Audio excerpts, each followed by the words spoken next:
Number 5, जनसंख्या, प्रवास व मानव विकास। सबसे पहले हमें जानना होगा प्रवास का मतलब। इसका मतलब होता है पलायन। तो प्रवास से संबंधित दो शब्दावली आ जाती हैं, उत्प्रवास और आप्रवास। इसे हम ऐसे समझ लें कि हमारे पास में दो शहर हैं, एक शहर ए है और एक शहर बी है। यदि ए शहर से 100 व्यक्ति बी शहर में चले जाते हैं, हम ये कहेंगे कि ए शहर से 100 व्यक्तियों का उत्प्रवास हो गया, अर्थात उन्होंने ए शहर को छोड़ दिया। और इसी की दूसरी व्याख्या हम इस तरीके से करेंगे कि बी शहर में 100 लोग आ गए, अर्थात 100 लोगों का बी शहर में आप्रवास हो गया। मानव के प्रवास के विभिन्न पहलुओं को 5 भागों में बांटकर हम अध्ययन कर सकते हैं, जिसमें पहला है देश पक्ष। इसमें हम देखेंगे कि प्रवास एक महाद्वीप से दूसरे महाद्वीप में तो नहीं हुआ, इसे यदि ऐसा है तो अंतर्महाद्वीपीय कहेंगे। एक राष्ट्र से दूसरे राष्ट्र में अंतर्राष्ट्रीय, एक राष्ट्र के विभिन्न राज्यों के बीच में अंतर्राज्यीय, और एक ही राज्य या प्रांत के वे एक स्थान से दूसरे स्थान पर जाने पर स्थानीय प्रवास कहलाता है। दूसरा है काल पक्ष। देखा जाता है कि जो व्यक्ति या समुदाय गया है, क्या लंबी अवधि के लिए गया है या स्थायी रूप से चला गया है, तो उसे कहते हैं दीर्घकालीन प्रवास। दूसरा है मौसमी प्रवास।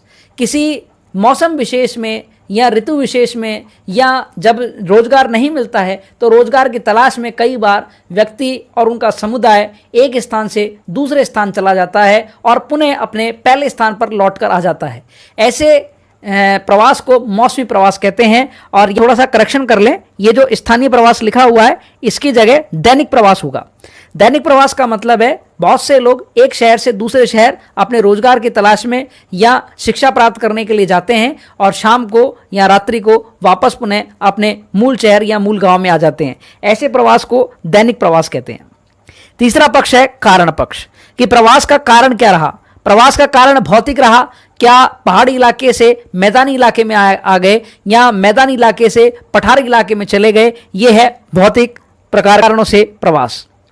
दूसरा है आर्थिक, रोजगार की तलाश में, स्वाभाविक सी बात है। तीसरा ऐसा भी होता है कि समुदाय विशेष अपने रीति रिवाज, सभ्यता और सामाजिक जो उसकी मान्यताएं हैं उसके अनुरूप प्रवास कर जाता है। राजनीतिक कारणों से प्रवास। फिर आता है संख्या पक्ष। इसमें जो है 3 उपवर्गों में बांटकर हम इसको देखेंगे। इसमें आता है वृहद, दूसरा है मध्यम और तीसरा है अल्प।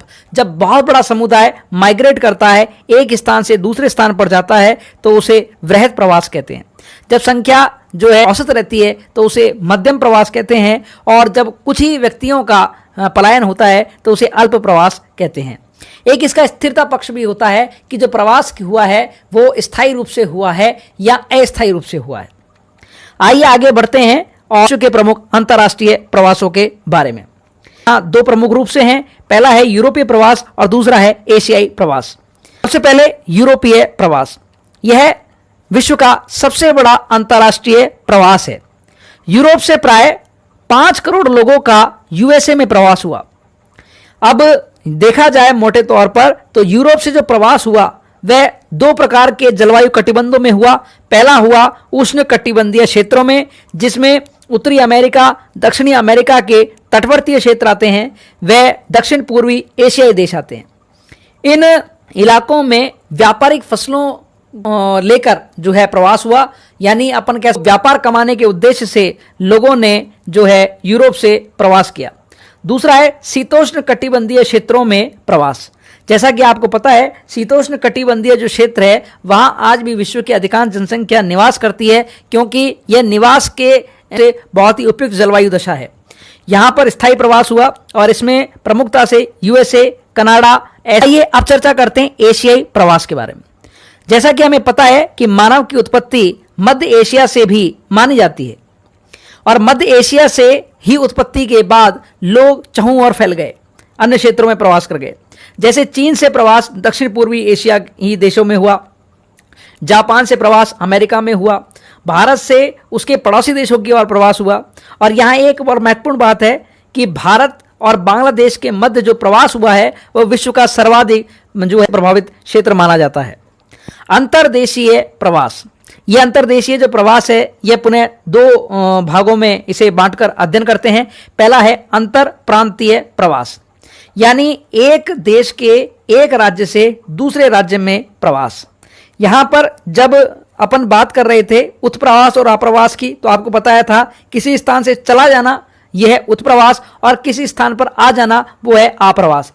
तो हमारे देश में जो सर्वाधिक उत्प्रवास हुआ वो यूपी और बिहार के जो है राज्यों से हुआ, और सर्वाधिक अप्रवास हुआ वो हुआ महाराष्ट्र में, दिल्ली में और गुजरात में। इसके बाद है स्थानीय प्रवास। स्थानीय प्रवास का मतलब होता है कि एक ही प्रांत या राज्य में एक नगर से दूसरे नगर में, एक गांव से दूसरे गांव में, एक ढाणी से दूसरी ढाणी में। प्राय इसको उदाहरण से हम देख सकते हैं कि विवाह के उपरांत जो महिलाएं हैं वो अपने ससुराल चले जाती हैं और उनका ये जो प्रवास है वह स्थानीय प्रवास कहलाता है। अपवाद स्वरूप ये भी है कि मेघालय में गारो, खासी और जैंतिया की जो पहाड़ियां हैं उनमें जो जनजातियां निवास करती हैं वहां प्राय महिलाओं की तुलना में पुरुषों का जो है ससुराल में जाना देखा जाता है, और इसलिए पुरुषों का वहां पर प्रवास स्थानीय रूप से देखा जाता है। अब आगे चलते हैं और देखते हैं प्रवास के परिणाम क्या होते हैं। नंबर 1, इससे जनसंख्या में परिवर्तन होता है। स्वाभाविक सी बात है, जहां से उत्प्रवास हुआ है वहां जनसंख्या में कमी आएगी और जहां अप्रवास हुआ है वहां जनसंख्या में बढ़ोतरी होगी। यहां प्रवास के कारण सांस्कृतिक मिश्रण होता है। अलग अलग संस्कृति के लोग जब एक स्थान पर मिलते हैं तो उसके कारण एक सांस्कृतिक जो है सम्मिश्र हमको प्राप्त होता है। तीसरा है नए देशों का आर्थिक विकास। बिल्कुल होता है, जब एक कंट्री अपने यहाँ से प्रवास करता है, उसके लोग जब कहीं और जाते हैं व्यापार कमाने के उद्देश्य से, तो अपने साथ अपने देश की तकनीकी और जो वैज्ञानिक कुशलता और दक्षता का जो ज्ञान है वो लेकर जाते हैं। उससे उन नए देशों का आर्थिक विकास होता है। 4, पारस्परिक उन्नति। स्वाभाविक एक देश से दूसरे देश में, एक राज्य से दूसरे राज्य में जब लोग परस्पर एक दूसरे के साथ अपने ज्ञान का आदान प्रदान करते हैं तो वो एक दूसरे को किन्हीं किन्हीं मायनों में जो कॉपरेट करते हैं, और इससे उन दोनों ही जो नगरों की जो है उन्नति देखने में या देशों की जो उन्नति है वो देखने में आती है। जो प्रवास में जो व्यक्ति है अपने नए वातावरण से समायोजन करता है और साथ ही सद्भावना का विकास भी होता है। जब एक संस्कृति के लोग दूसरे संस्कृति के लोगों से मिलते हैं, उनको गहराई से जानने लगते हैं, तो एक दूसरे के प्रति आदर, समरसता और प्रेम का भाव उनमें प्रकट होता है। और अब अंत में हम चर्चा करेंगे मानव विकास की संकल्पना के बारे में। इस संकल्पना का प्रतिपादन डॉक्टर महबूब उल हक ने, जो कि पाकिस्तान से आते हैं, 1990 में किया। यूएनडीपी अर्थात यूनाइटेड नेशन डेवलपमेंट प्रोग्राम द्वारा हर साल मानव विकास प्रतिवेदन यानी HDI रिपोर्ट पेश की जाती है। इस मानव विकास सूचकांक यानी HDI का मापन 3 पक्षों के आधार पर किया जाता है। प्रति व्यक्ति आय देखी जाती है, दूसरा जो वहाँ की साक्षरता है वो देखी जाती है, और साथ ही जीवन प्रत्याशा अर्थात व्यक्ति कितना औसतन जीते हैं इस बात को देखकर उस देश के मानव विकास सूचकांक का जो है किया जाता है। ये मानव विकास सूचकांक की जो संकल्पना है ये 4 प्रमुख पहलुओं पर आधारित है। इसमें नंबर 1 है क्षमता, यानी उस देश में जो अवसरों की उपलब्धता है उसमें जो वहाँ के देशवासी हैं उनकी पहुंच का स्तर समान रूप से है या नहीं, इस बात पर। 2, संकट पोषणीयता, यानी अवसरों की उपलब्धता में निरंतरता है या नहीं। ऐसा तो नहीं है कि एक बार अवसर उपलब्ध करवाए और उसके बाद में काफी गैप आ गया।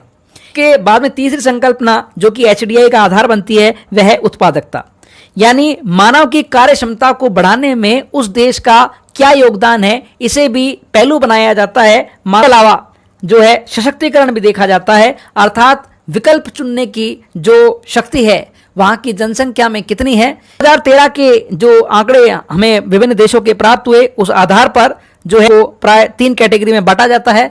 आगे अपन चर्चा करें उससे पहले एक बात यहां पर देख लें कि मानव विकास सूचकांक में 0 से लेकर 1 तक जो अर्जित होते हैं, और प्राय दशमलव के 3 स्थानों तक ये अंक अर्जित किए जाते हैं। जो जो अंक बढ़ते जाते हैं उस देश का मानव विकास सूचकांक बढ़ने लगता है, और ये देखा जाता है कि वह राष्ट्र खुशहाल है, वह राष्ट्र विकसित है। तो 3 कैटेगरी हमारे पास में है। उच्च HDI वाले देश, इनका जो सूचकांक है वह 0.7 से 1 तक जाता है, जैसे कि नॉर्वे प्रथम स्थान पर है 2013 के आंकड़ों के अनुसार, ऑस्ट्रेलिया दूसरे स्थान पर रहा और USA तीसरे स्थान पर रहा। अब बात आती है मध्यम HDI वाले देशों की। इनका जो सूचकांक है उसका मान 0.5 से 0.7 होता है। इसमें इंडिया, चीन, पाकिस्तान, बांग्लादेश और थाईलैंड जैसे देश आते हैं।